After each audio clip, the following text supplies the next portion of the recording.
జగన్, పోలీసులను బట్టలు ఉడదీసి కొడతా అంటున్నావు. పోలీసులు ఏమన్నా నువ్వు ఇస్తే వేసుకున్న బట్టలు అనుకున్నావా?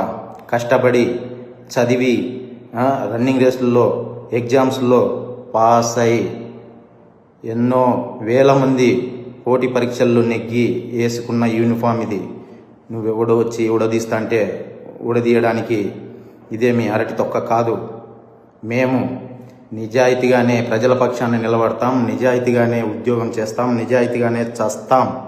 అంతే తప్ప అడ్డమైన దారులు తొక్కం. జాగ్రత్తగా మాట్లాడు.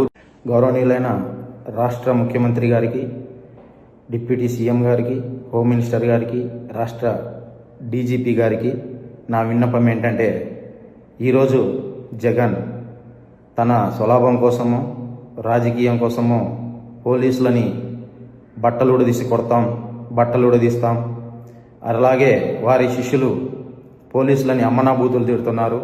మా దగ్గర తుపాకులు ఉన్నాయి, మీ దగ్గర తుపాకులు ఉన్నాయి, రండి ఎవడడ్డం వస్తాడో అని రెచ్చగొడుతున్నారు.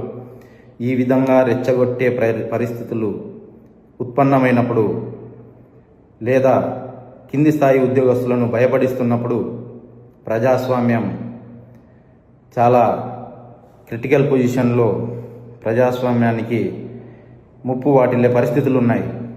దయచేసి ఇటువంటి పరిస్థితుల నుంచి కింది స్థాయి ఉద్యోగస్తులకు భరోసా కల్పించండి. థ్యాంక్ యూ, ధన్యవాదాలు. నేను G. Sudhakar Yadav, sub inspector of police, Ramagiri.